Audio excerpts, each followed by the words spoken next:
Hello, good morning, नमस्कार। कैसे हैं आप सभी? उम्मीद है कि आप सभी अच्छे होंगे। आपकी पढ़ाई बहुत अच्छी चल रही होगी और मैं ये भी उम्मीद करता हूं कि आपने पिछला लेक्चर अच्छे से देखा होगा और आपको जो हमारा टॉपिक था, कौन सा, मैक्रोस्टेट एंड माइक्रोस्टेट, वो टॉपिक भी आपको अच्छे से समझ आएगा। ठीक है, लेकिन इस लेक्चर में हम उसी टॉपिक को थोड़ा सा फर्दर आगे डिस्कस करने वाले हैं। और जो आज हम डिस्कस करने वाले वो भाई पिछले वाले से ज्यादा इंपॉर्टेंट है। ठीक है, क्योंकि तब तो हमने कुछ ऐसा सिनेरियो इमेजिन किया जिसमें आपके दो बॉक्सेस थे। ठीक है, दो बॉक्सेस और मान लीजिए आपके दो तीन जितने भी बॉल्स थी। ठीक है, वो बॉल्स थी। लेकिन ये सब तो हम स्टैटिस्टिकल मैकेनिक्स में स्टडी नहीं करते ना। ये सब तो हम स्टडी नहीं करते, हम तो एक सिस्टम स्टडी करते हैं। ठीक है, हम क्या स्टडी करते हैं? एक सिस्टम। ठीक है, और कौन सी स्टडी? थर्मल स्टडी, मतलब उसका टेम्परेचर वेरी करता है तो क्या क्या उसमें चेंज होता है ना, ये सब। ठीक है, अब हम क्या करेंगे, इन मैक्रोस्टेट और माइक्रोस्टेट को एक सिस्टम के अंदर देखेंगे कि वो किस तरह से हम देख सकते हैं उनको, किस तरह से, मतलब उनकी एक इमेज दिमाग में बैठ सकती है। ठीक है, देखो भाई, ये आपको समझना ही पड़ेगा। ठीक है भाई, कुछ भी करो ये आपको समझो, नहीं तो स्टैटिस्टिकल मैकेनिक्स बहुत हार्ड हो जाएगी। ठीक है, ये वाला लेक्चर बहुत इंपॉर्टेंट है। ठीक है, तो आप सभी ध्यान देंगे अच्छे से। ठीक है, तो देखो, पिछले वाले लेक्चर में हमने क्या किया था, दो बॉक्स और मान लो दो बॉल वाली कंडीशन है ना, वही फिर से करते हैं। इसमें क्या था, अगर वो इनडिस्टिंग्विशेबल है तो दोनों बॉक्स में क्या आ जाएंगी, पहले में दो, इसमें जीरो, फिर दूसरी क्या थी, इसमें एक एक। ठीक है, और इसमें मैं जल्दी से कर देता हूं, इसमें दो। ठीक है, ये आपको पता है, अगर आप इसको डिस्टिंग्विश करते हो तो ये आर जी, इसमें जीरो, इसमें आर जी, जी आर, और ये जीरो आर जी। ठीक है, अब देखो, इसमें इनको हमने क्या बोला था, इनको हमने बोला था मैक्रोस्टेट। क्या बोला था? मैक्रोस्टेट। इनको क्या बोला था हमने? माइक्रोस्टेट। ठीक है, ठीक है, अब देखो, इस मैक्रोस्टेट के कोरोस्पॉन्ड इस मैक्रोस्टेट के कोरोस्पॉन्ड नंबर ऑफ माइक्रोस्टेट क्या है? मैक्सिमम है। ठीक है, नंबर ऑफ माइक्रोस्टेट है वो मैक्सिमम है। ठीक है, इसका मतलब क्या है, इसकी मतलब इस स्टेट में सिस्टम के होने की प्रोबेबिलिटी मैक्सिमम है। ध्यान देना, इस मैक्रोस्टेट के कोरोस्पॉन्ड माइक्रोस्टेट मैक्सिमम है, तो सिस्टम हमेशा ये चाहेगा कि वो इसी स्टेट में रहे। ये क्या है? मोस्ट प्रोबेबल स्टेट है। ठीक है, इस मैक्रोस्टेट के कोरोस्पॉन्ड। ठीक है, तो इसका मतलब देखो, ये तो आपको सीधा से दिख रहा है कि मोस्ट प्रोबेबिलिटी क्या होती है कि दोनों बॉल आप अलग अलग बॉक्सेस में डालें। ठीक है, आप जैसे ही दूर से थ्रो करेंगे तो दोनों अलग अलग में जाने की प्रोबेबिलिटी ज्यादा होती है। ठीक है, अब देखो, अब हम सिस्टम में इमेजिन करते हैं।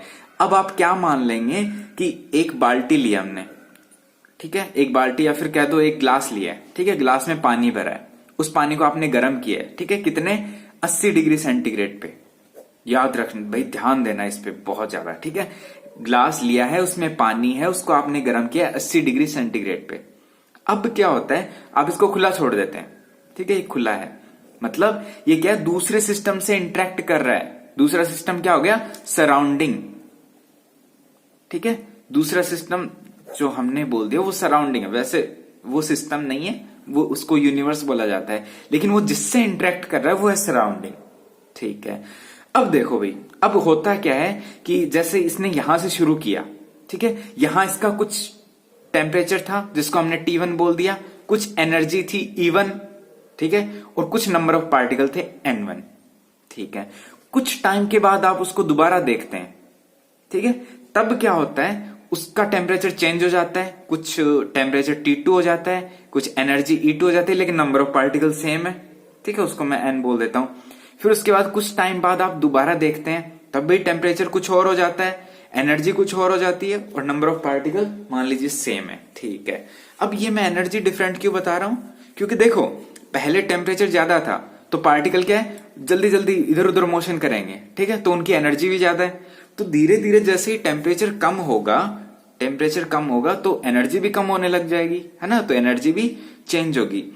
अब देखो, अब ध्यान देना, अब मैं जो स्टेटमेंट पास कर रहा हूं कि ये जो डिफरेंट जो स्टेट है, ठीक है, यहां पर मतलब ये सारी स्टेट है ना, इस स्टेट में इसका टेम्परेचर ये है, एनर्जी ये, नंबर ऑफ पार्टिकल ये, इसमें भी ये है, इसमें भी ये है, ठीक है, अलग अलग है। इन सभी को बोलते हैं मैक्रोस्टेट, ठीक है। आप सिस्टम को ऊपर ऊपर से देख रहे हैं, सिर्फ उसका temperature, energy, number of particle ये मेजर कर रहे हैं, ठीक है।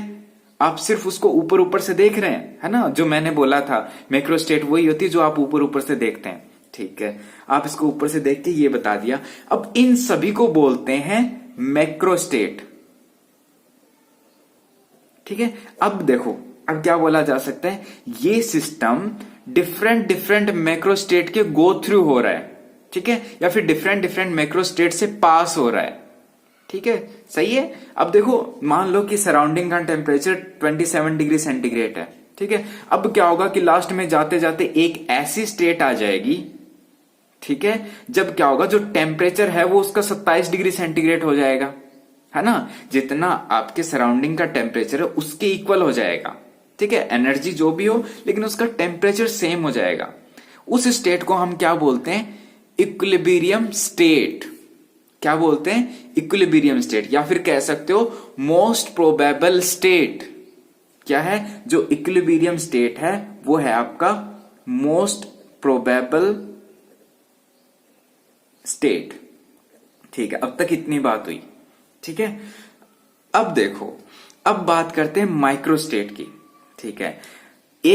हमने एक मैक्रोस्टेट इमेजिन किया। देखो, ये वाली चीज आप साथ लेकर चलना, ठीक है। हम एक पर्टिकुलर मैक्रोस्टेट की बात कर रहे हैं, ठीक है। मान लो एक टाइम पे उसका टेम्परेचर है, मान लीजिए 70 डिग्री सेंटीग्रेड है, ठीक है, या फिर कह सकते हो हम क्लोज चले जाते हैं, 30 डिग्री सेंटीग्रेड है, ठीक है।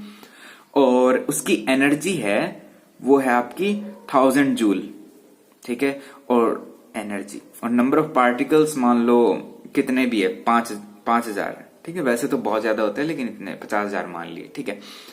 अब देखो, ये वाली एक पर्टिकुलर क्या है, मैक्रोस्टेट है, ये एक पर्टिकुलर मैक्रोस्टेट है। अब देखो, ये जो एनर्जी है 1000 जूल, ये वाला हमारा सिस्टम है, ठीक है, इसमें ये इतने पार्टिकल है, ठीक है। ये वाली जो एनर्जी है 1000 जूल, ये तो हम ऊपर ऊपर से देख रहे हैं, इस सिस्टम की टोटल एनर्जी बता रहे हैं। हम ये नहीं बात कर रहे कि हर एक इंडिविजुअल पार्टिकल की इतनी एनर्जी है, नहीं बात कर रहे हैं ना। अब देखो, ये जो एनर्जी है वो कई तरह से हो सकती है, ठीक है। जैसे आप ये जो 50,000 पार्टिकल्स है उसमें से मान लो कि इतनी जो टोटल एनर्जी है वो 20,000 पार्टिकल्स की वजह से है, ठीक है। 20,000 पार्टिकल्स ज्यादा मोशन कर रहे हैं, मतलब दीवार पे ज्यादा वो फोर्स लगा रहे हैं, ज्यादा कोलिजन कर रहे हैं, और जो बाकी जो 30,000 जो पार्टिकल्स हैं वो कहां है, बीच में, रेस्ट में, वो इसकी टोटल एनर्जी के अंदर, या फिर कह सकते हो टोटल एनर्जी में कंट्रीब्यूट नहीं कर रहे, उनका कंट्रीब्यूशन इतना नहीं है, ठीक है। अब देखो, कुछ टाइम के बाद क्या होता है, ये वाले जो पार्टिकल्स हैं ये दीवार पे आएंगे, सही है ना, ये वाले पार्टिकल्स दीवार पे आएंगे और ये वाले अंदर आ जाएंगे, ठीक है।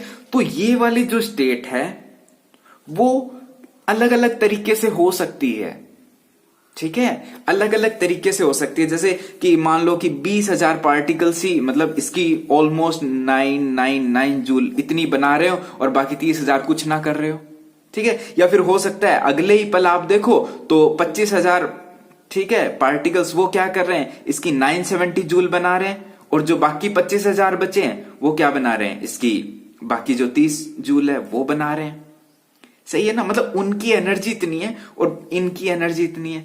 तो एक पर्टिकुलर मैक्रोस्टेट के कोरस्पॉन्ड अलग अलग माइक्रोस्टेट्स हो सकती हैं। एक पर्टिकुलर मैक्रोस्टेट के कोरस्पॉन्ड अलग अलग माइक्रोस्टेट हो सकती हैं, सही है ना। अब ये चीज आप ध्यान से अच्छे से समझ रहे होंगे ना कि एक पर्टिकुलर मैक्रोस्टेट के कोरस्पॉन्ड, देखो यहां कितनी है माइक्रोस्टेट, उनको हम कितने तरह से अरेंज कर सकते हैं। वही है, यहां पर कितने तरह से वो एनर्जी अरेंज हो सकती है इन पार्टिकल्स के बीच। अलग अलग तरीके से हो सकती है, बहुत तरीके से हो सकती है। इसका आपको एक रियल लाइफ एग्जांपल बताता हूं। एक क्लास है, ठीक है, इसमें मान लीजिए 40 बच्चे हैं, ठीक है, और कोई टीचर है, वो एक बच्चे को खड़ा करता है और बोलता है कि 100 टॉफी, ठीक है, 100 टॉफी सब में बांट दो। सही है। अब वो क्या करता है कि कुछ बच्चों को तो मान लो जो उसके दोस्त हैं उसको तो दे दी मान लो 5-5 टॉफी, जो उसके मतलब जो क्लोज फ्रेंड नहीं है उनको दे दी 1-1 टॉफी, और खुद के बैग में डाल ली जैसे मान लो 20 टॉफी, है ना। अब देखो यहां से ये समझ आ रहा है ना कि वो जो टॉफीज है वो अलग अलग तरीके से डिस्ट्रीब्यूट हो सकती है।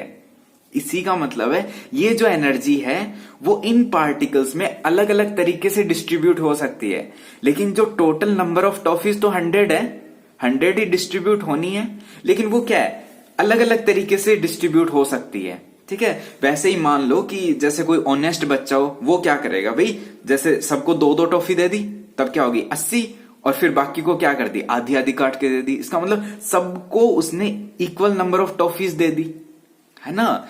तो ये बात है कि एक मतलब जो टोटल टॉफी है वो तो सेम है ना, और वो अलग अलग तरीके से डिस्ट्रीब्यूट हो सकती हैं। ठीक है। अब वो कितने तरीके से डिस्ट्रीब्यूट हो सकती है वो कहलाती है नंबर ऑफ माइक्रोस्टेट। उस कोरस्पॉन्ड मैक्रोस्टेट के मतलब उस मैक्रोस्टेट के कोरस्पॉन्ड अलग अलग क्या हो सकती है, माइक्रोस्टेट हो सकती है।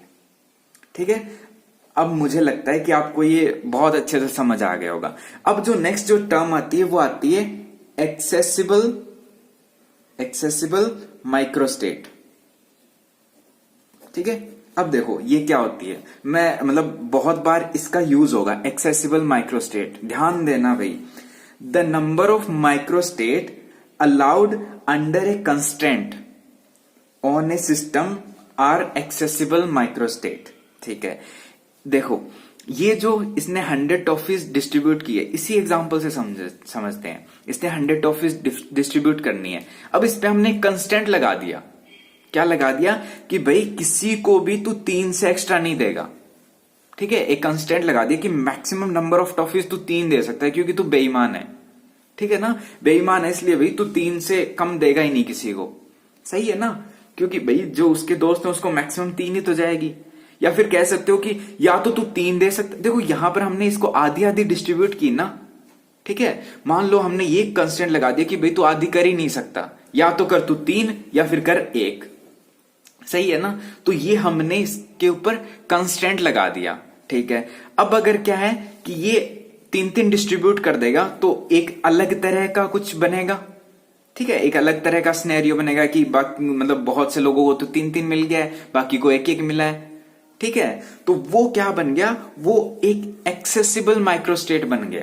ठीक है। उस पे हमने कंस्टेंट लगा दिया कि भाई तू इससे कम नहीं दे सकता, 3 से कम, और या फिर तू उसको आधी नहीं कर सकता, है ना। ये हमने उसके ऊपर कंस्टेंट लगा दिया, और फिर जो माइक्रोस्टेट बनी है उसको हमने बोल दिया एक्सेसिबल माइक्रोस्टेट। जैसे वो बोलते हैं ना कि फोटोन, देखो ये आप वहां से समझ सकते हो, जो फोटोन की एनर्जी होती है ना, ठीक है, वो क्या होती है एच न्यू। ठीक है। अब यहां पर ये जो न्यू है वो अलग अलग हो सकता है। ठीक है। जो बोलते हैं ना हम डिस्क्रीट एनर्जी लेवल। ठीक है। तो ये क्या हो सकती है, जो आप 1D बॉक्स में पढ़ते हो ना। ठीक है। 1D बॉक्स में जो एनर्जी होती है वो n² π² h×² अपॉन 2ma², यही तो होती है। यहां n क्या है, n क्या है, n हमने डिफाइन कर दिया, वो कितना हो सकता है 1 2 3 4। ठीक है। इसका मतलब ये क्या है, ये एक्सेसिबल इसकी एनर्जी स्टेट है, एक्सेसिबल एनर्जी स्टेट है, मतलब वो इस एनर्जी स्टेट में ही रह सकता है। जैसे आप इसके बीच की बात करो ना, जैसे पहला अगर n=1 पुट करते हो तो वो होता है π² h×² अपॉन 2ma², है ना। और अगर n=2 पुट करते हो तो वो आता है 4π² h×² अपॉन 2ma²। ठीक है। या फिर कह सकते हो ये 2 आ गया। अब अगर मैं ऐसा कहूं कि 3/2 π² h×² अपॉन ma², ये हो जाए, भाई ये पॉसिबल ही नहीं है। क्यों? क्योंकि ये एक्सेसिबल एनर्जी स्टेट नहीं है। ठीक है ना। वही काम यहां पर है कि जो एक्सेसिबल माइक्रोस्टेट है ना, वही है। ठीक है। ये समझ गया। अब हम चलते हैं हमारे नेक्स्ट बात पे। नेक्स्ट छोटा सा एक टॉपिक है, वो है आपका मोस्ट प्रोबेबल मैक्रो स्टेट। ठीक है, चलिए ये टॉपिक आपको कल कराते हैं। ठीक है, तो आप तब तक ये आप अच्छे से पढ़ लें और ठीक है, खुश रहिए। Thank you.